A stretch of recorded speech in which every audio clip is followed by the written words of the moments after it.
So I've been listening to a new book by Dan Siegel, which is called Intraconnected. And this this book has quite a lot to say about kind of the kind of mutuality of our relationships, the if you like, the interbeing, to use a phrase used by Thich Nhat Hanh, of this being alive. Yeah, how we are not separate separate selves so much as relational, ongoing processes that are changing and influenced by others and influencing others, and perhaps how we can tune into this sense of being a part of the wider picture of not just humanity but nature, in ways that might support our well-being and our kindness for one another and for the world. However, I'm going to just hone in on one little aspect of what Daniel Siegel's writing about, and actually it refers to a quality of kind of, if you like, secure sense of being that we can develop. And this comes more actually from his background as a psychotherapist and a neuroscience researcher. And he talks about three qualities that we need as we grow, and this could be while we're children, perhaps optimally it might be as we are children, but that we could also cultivate as adults to help us feel like we are secure in our relationship with ourselves and others. And in fact, maybe often a cause of our sense of feeling alone or fragmented or distracted or scattered is the lack of this sense of security in who we are and who we are in relationship with others. So these three qualities that he brings up are to feel safe, to feel seen, and to feel soothed. To feel safe, seen, and soothed. And we probably can, kind of get a sense of what it feels like to be receiving these qualities of safeness, seenness, and soothness, if there are such words. It kind of maybe that, just as I say them, there's a kind of sense of yeah, in my chest here. I'm like, yeah, safety, yeah, a sense of someone looking out for me, and feeling held, feeling soothed by another's presence. And yes, optimally, we would receive these perhaps as small beings, as babies and young children and growing up. Inevitably, as we grow, there are times where we don't feel this, some of us more than others. The good news is that we can offer these qualities to ourselves as well. So even if as adults we don't feel them, one of the great things I found about mindfulness practice is the sense of security that it can bring in itself. I've long since felt that mindfulness practice can be a form of parenting, and therefore self-parenting. That we can actually, by bringing awareness to our experience, we can offer kind of what a good parent might offer a child. That sense of being contained and understood and looked after. I certainly found this in my own meditation practice over the years, that at times of difficulty and sometimes at times of joy as well, just the feeling of almost like me and me joining together. Kind of the me that watches and the me that is watched, kind of joining together as an experience that then feels whole, particularly when that me then kind of opens out into the world and feels connected to the world, and therefore goes beyond just this kind of small me into a much bigger we. Actually, Dan Siegel uses this kind of curious phrase, we. Not sure quite what to make of that one. But it gives this sense that we are ourselves, but we're also ourselves in connection with others. And if we can feel safe and secure, then we're much more likely to be able to open out and expand, and feel safe and connected in this expanding. So I just want to say a little bit about how this might happen through mindfulness practice. So first of all, safety. Well, sitting still can be an expression of safety.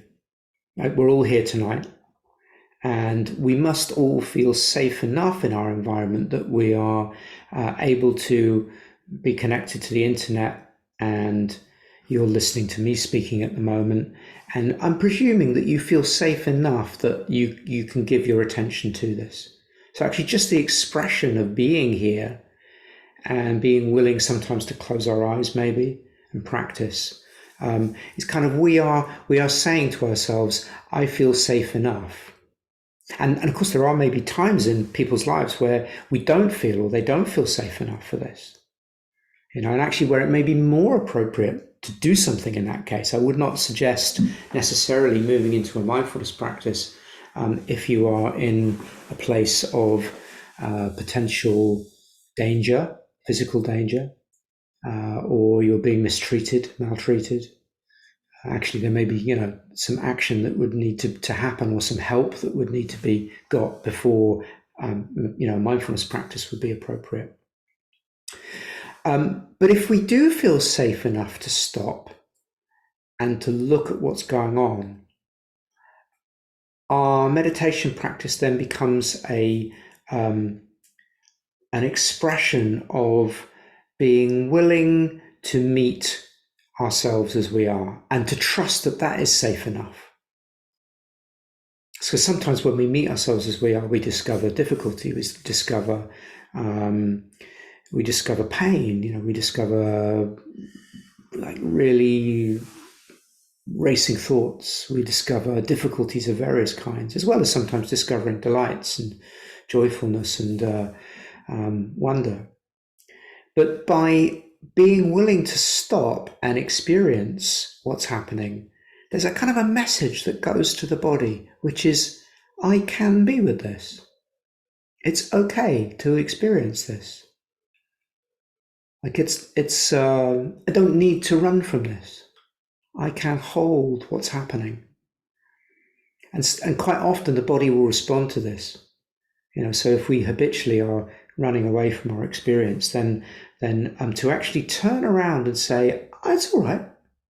Yeah, I'm feeling this. Maybe I'm feeling in pain, or maybe I'm feeling sad, or maybe there's lots of busyness here, but I can be with this. That's a signal to ourselves that whilst it may be difficult to experience some of this stuff, it's not unsafe. Like thoughts are just thoughts, and emotions are just emotions. Impulses to act are just impulses to act.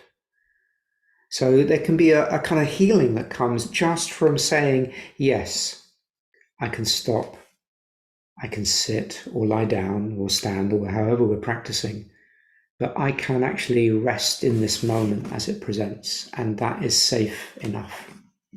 The more we practice this, the more we can kind of cultivate this sense of safety.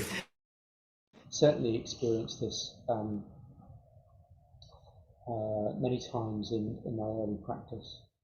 Just noticing the mic sound. If the quality of the sound has. Oh no, it's come back. I remember kind of learning gradually to tolerate anxiety, or to tolerate uncertainty. And I'm not saying that it's easy, But that message that it's all right, yeah, this is just anxiety, or this is just anger. Anger's another one sometimes that kind of feels very powerful sometimes to me when it arises. I can be with this. It's safe. It's safe to be what I am.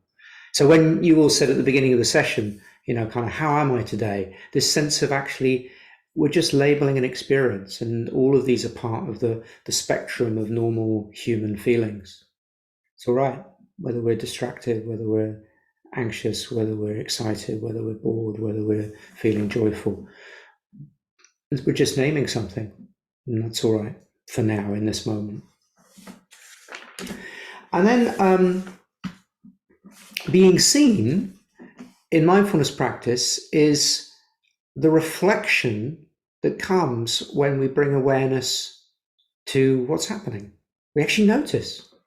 We're willing to notice what it is like in here and around us, when so often we're on automatic pilot and we're just rushing through our days without really noticing. So it's like we're, standing in front of the mirror and saying, yeah, that's me. That's how I am at the moment.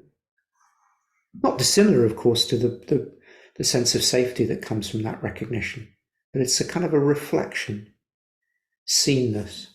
So by noticing what's going on and being willing to look at it and receive it without judgment, without criticism or blame or struggle to make it different, we're accepting ourselves for who we are in this moment.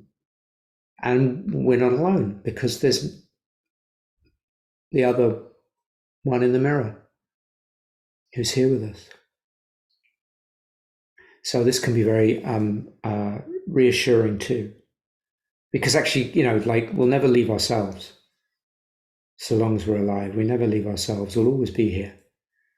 So it's a very reliable presence, as long as we're able to cultivate it and connect to it. There may be times where we go away from ourselves, but with practice we can come back. And then the third quality of soothing it kind of comes quite often as a result of the sense of safety and being seen. Because if we're meeting ourselves non-judgmentally without having to do anything to make it better in this moment, then that activates our soothing system, rather than the drive or threat systems within us that come when we're either trying to reach a goal or get away from something unpleasant that's here. So when we're in a state of kind of non-trying to fix or flee or fight, naturally our bodies drop into a more soothing place, because the message is, it's all right to be here. No predators around right now. And we may find our breath becomes longer and our body feels a more pleasant place to be, an okay place to be.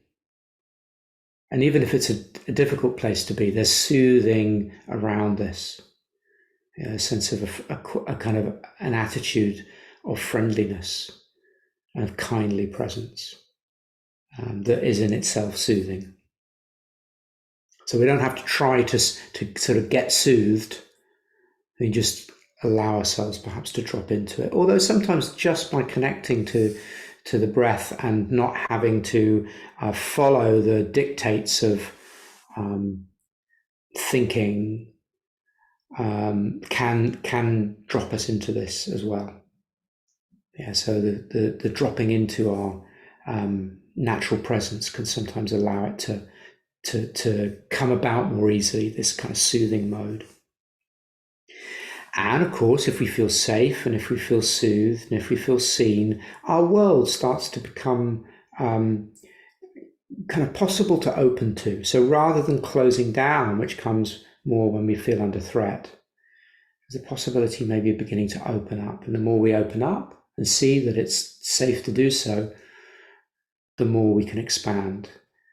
And the more we can connect. And the more we can connect, the perhaps safer we feel. Of course, there are times when that doesn't feel like the case, and we contract again. So it's kind of like a pulsing. And there may be situations too where it's not perhaps safe to open completely. So it's okay that we contract and protect ourselves, but we also know that that can be limited. So when it's not needed to be able to open through choice can be very powerful. So that's what we're cultivating, is the choice to open when it's appropriate, in support of our wholeness, in support of our sense of security, so that we can then expand and relate with others, the world around us, in ways that allow us to be fully flourishing as a human being.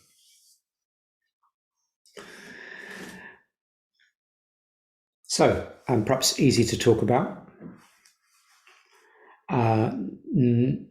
not so easy to put into practice when we have our habit patterns of understandably protecting ourselves and contracting, therefore, and maybe being caught by habit patterns of thinking and all the habitual ways that we've learned to be reactive.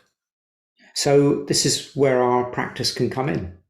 We train ourselves to drop into who we can be if we let go and if the conditions are good enough. So I'm going to trust that your conditions are good enough in terms of your environment to drop into a meditation practice, and also that you feel safe enough to join in with this. And if you don't, then feeling free to know that you don't have to follow anything that I'm suggesting, that you can please look after yourself as you need to today.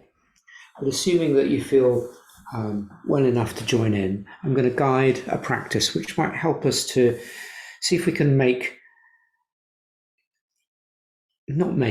seeing if we can tap into these experiences of safety, being seen, and being soothed in practice.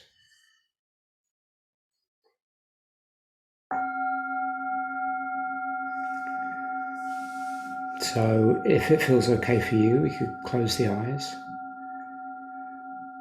But if you prefer to keep your eyes open, that's fine.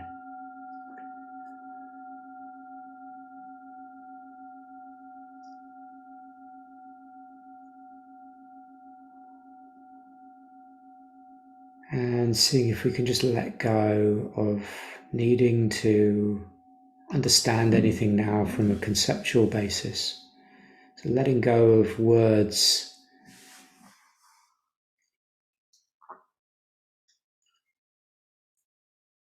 mental analyses,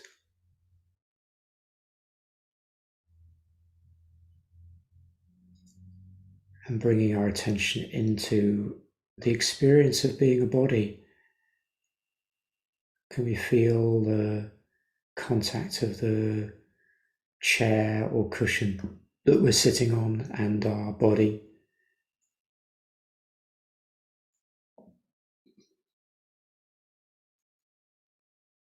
Maybe we can feel the air on our skin or coming through our nostrils.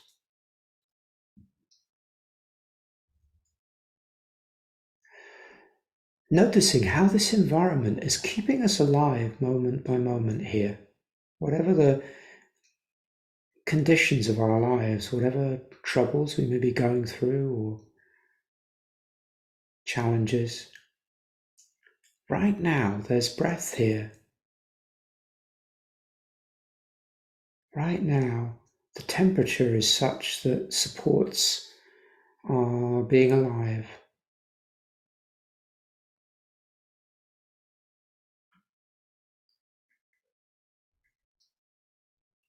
You're able to hear my voice through your electronic devices, even though I am likely not very near where you are.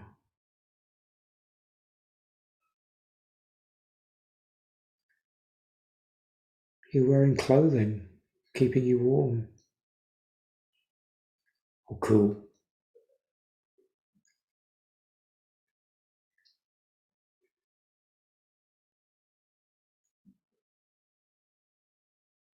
you have enough energy to come here, which suggests that you've probably eaten sufficient food today and drunk sufficient water or liquid.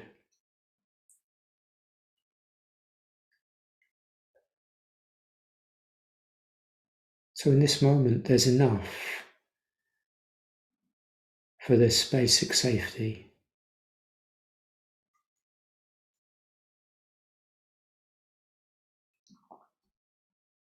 We might want to just appreciate this, whatever may be difficult for us. Can we just appreciate this?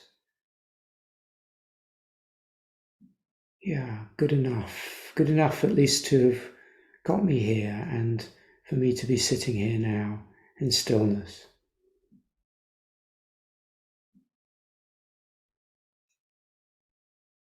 Trying this out.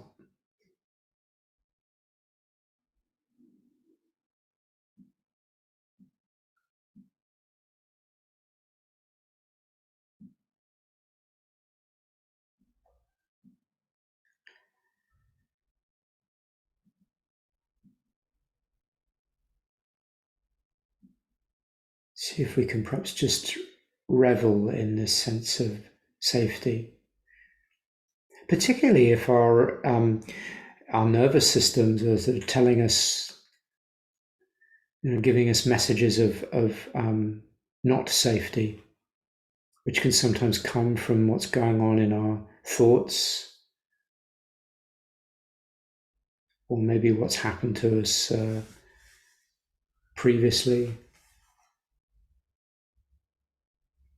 or worries about the future.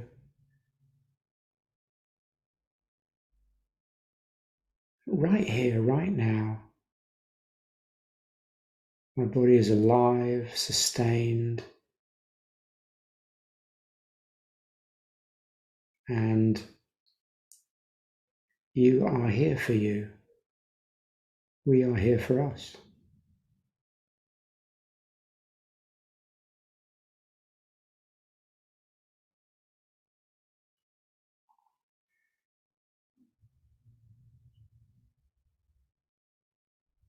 Inviting you to meet yourself as a friend. So, like you would greet a good friend. Hey, how are you? And now seeing if you can let your body respond. How are you?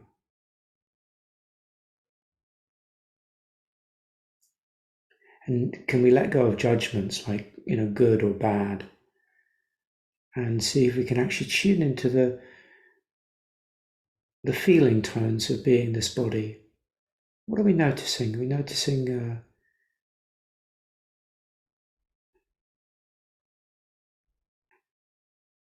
clenchedness or warmth or heaviness or some tickles, itching,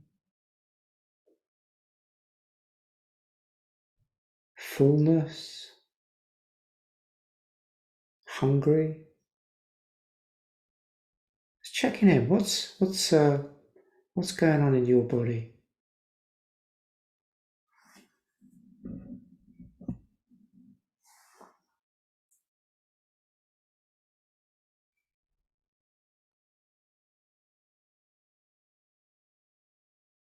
And what about mental events? Are there any thoughts coming up just to check in?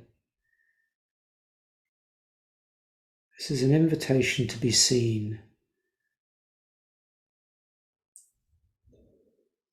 So in this space of non-doing, just watching whatever is coming up.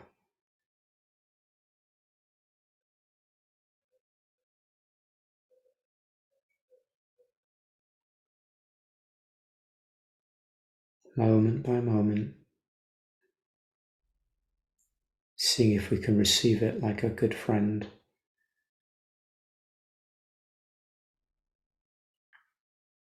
Ah, yes, we might say to ourselves, yeah, here it is. This is how I am. Thank you for noticing.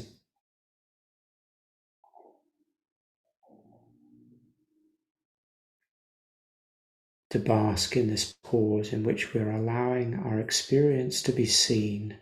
And how amazing that we've got this quality of consciousness that can see how we are, that can self-know.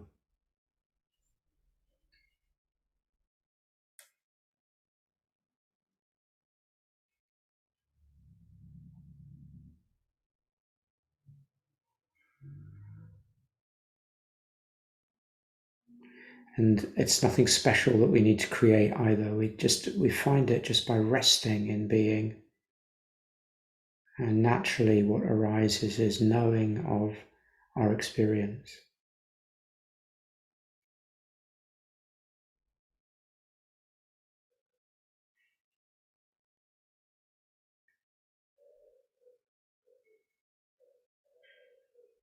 Now, of course, there is a tendency for our mind to wander away into automatic thoughts. That's still a part of what's happening, so it can be seen. But maybe choosing to come back to be willing to see some of the lesser witnessed parts of ourselves. And the experience of our body is often a lesser witnessed part. So maybe we just ground ourselves in the experience of being embodied. And if it's helpful, we can choose an anchor place in the body to return to if the mind does wander away into thinking. Maybe our breathing or our hands or our feet can be this anchor.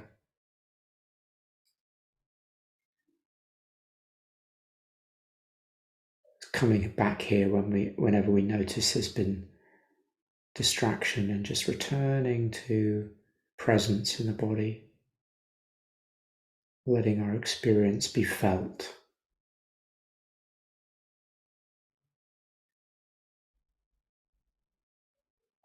Felt, seen, listened to, tasted, the sensory awareness.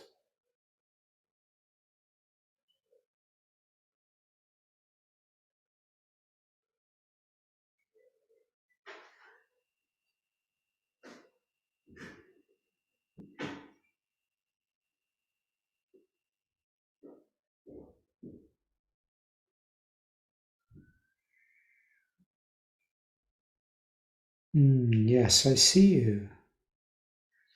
You might say to yourself, I see you just as you are, and it's okay.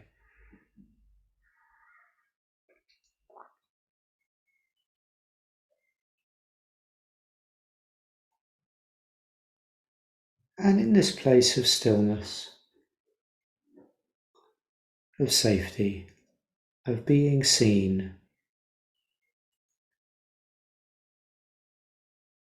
can we allow ourselves to connect to a sense of being soothed here? Can we trust that this is enough? That whatever is here, pleasant or unpleasant, can be held with kindness just by the noticing.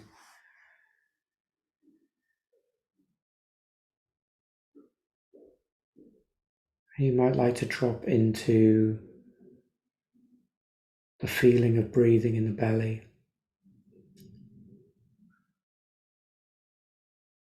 Maybe see if the breath wants to just become a little longer with each in and out breath.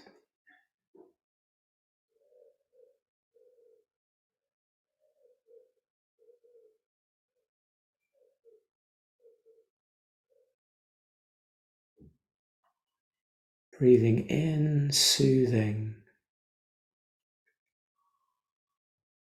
Breathing out, soothing. You might just use those words just as a reminder to connect to these qualities that are already a part of the breath if we let them be.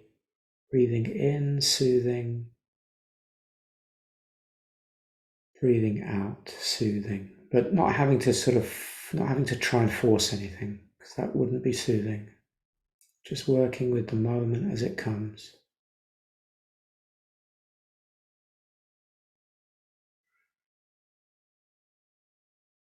So soothing becomes an attitude, not necessarily a result of what's going on.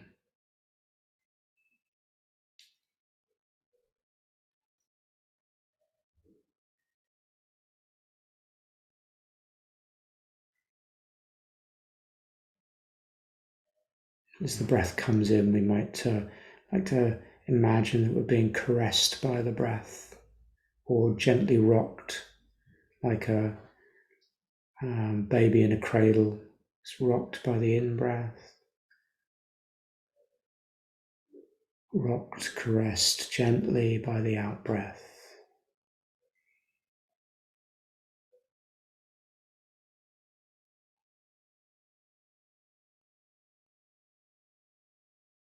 And whatever comes up is okay. There's no wrong experience to have.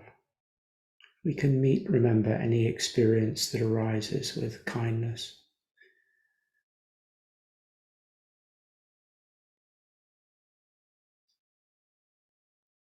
It's safe enough to practice this.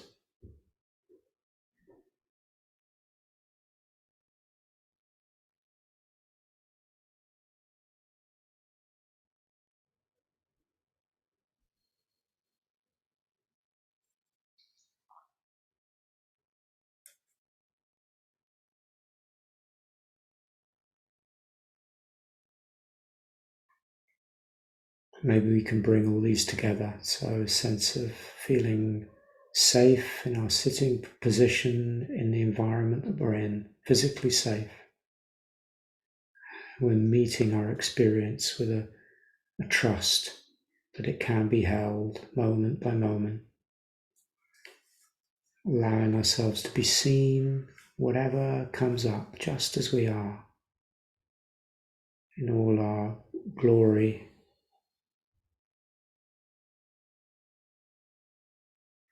and our hardships.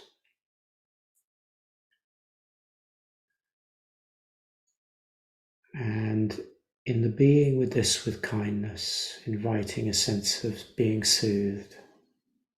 Yeah, it's all right, just as we are, just this. Don't have to be anything different. No perfection needed, no standards to reach, just now as I am, gently present.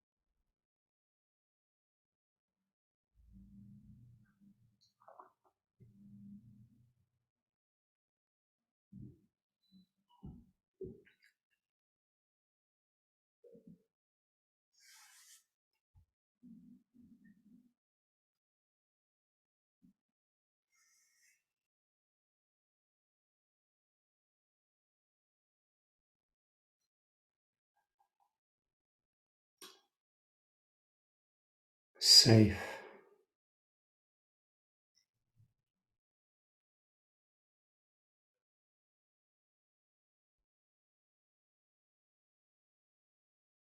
seen,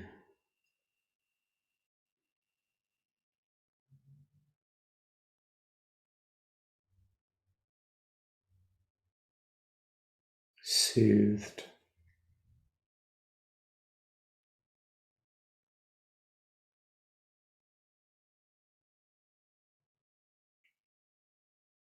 not needing to compare ourselves with an imagined version of these states, but rather an attitude of offering them to ourselves as we are now and not needing anything back, not needing a way, but just an unconditional offer of these qualities from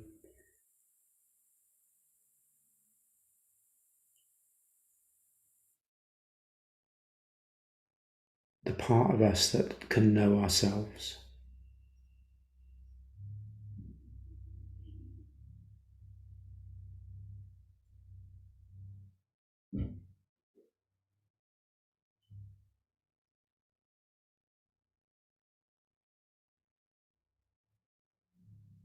And resting with this for a few more moments as best we can.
taking our time to transition from the practice, the formal practice, into opening up once again to each other.